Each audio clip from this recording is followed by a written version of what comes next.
ఈరోజు బైబిల్ అధ్యయనం కీర్తనల గ్రంథము 44 అధ్యాయము 26 వచనాలు చదువుకుందాం. ప్రార్థన. మిక్కిలి ప్రేమ కలిగిన దేవా, నీకు వందనాలయ్యా. చదువుతున్నటువంటి లేఖనములలో మాకు జ్ఞానాన్ని, జ్ఞాపక శక్తిని అనుగ్రహించండి. ఆమేన్.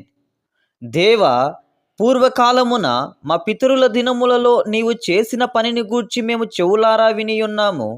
మా పితరులు దానిని మాకు వివరించిరి.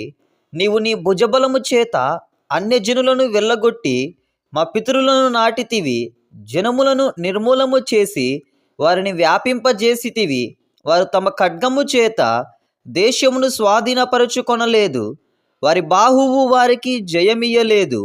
నీవు వారిని కటాక్షించితివి గనుక నీ దక్షిణ హస్తమే, నీ బాహువే, నీ ముఖకాంతియే వారికి విజయము కలగజేసెను. దేవా, నీవే నా రాజువు.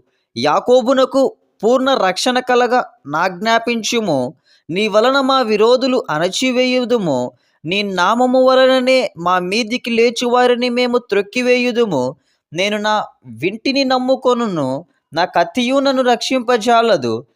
నా శత్రువులు చేతిలో నుండి మమ్మను రక్షించువాడవు నీవే. మమ్మను ద్వేషించువారు నీ సిగ్గుపరచువాడవు నీవే. దినవెల్లా మేము దేవుని యందు అతిశయపడుచున్నాము. నీ నామమును బట్టి మేము నిత్యము కృతజ్ఞతాస్తుతులు చెల్లించుచున్నాము. అయితే ఇప్పుడు నీవు మమ్మను విడనాడి అవమానపరచియున్నావు. మా సేనలతో కూడా నీవు బయలుదేరకయున్నావు. శత్రువుల ఎదుట నిలవకుండా మమ్మను వెనుకకు పారిపోజేయుచున్నావు. మమ్మను ద్వేషించువారు ఇష్టము వచ్చినట్టు మమ్మను దోచుకొనుచున్నారు. భూజన పదార్థముగా ఒకడు గొర్రెలను అప్పగించున్నట్లు నీవు మమ్మను అప్పగించియున్నావు. అన్యజనులలోనికి మమ్మను చెరగొట్టియున్నావు. అధికమైన వెలచొప్పక ధన ప్రాప్తి లేకయే నీవే నీ ప్రజలను అమ్మియున్నావు. మా పొరుగువారి దృష్టికి నీవు మమ్మను నిందాస్పదముగా చేసియున్నావు. మా చుట్టూనున్న వారి దృష్టికి అసహ్య స్పాదముగాను ఎగతాళికి కారణముగాను మమ్మను ఉంచియున్నావు. అన్యజనులలో మమ్మను సామెతకు హేతువుగాను ప్రజలు తల లాడించుటకు కారణముగాను మమ్మను ఉంచియున్నావు. నన్ను నిందించి దూషించు వారి మాటలు వినగా శత్రువులను బట్టియు పగ తీర్చుకొని వారిని బట్టియు నేను దినమెల్లా నా అవమానమును తలపోయుచున్నాను. సిగ్గు నా ముఖమును కమ్మియున్నది. ఇదంతయు మా మీదికి వచ్చినను మేము నిన్ను మరువలేదు. నీ నిబంధన మీరి ద్రోహులము కాలేదు.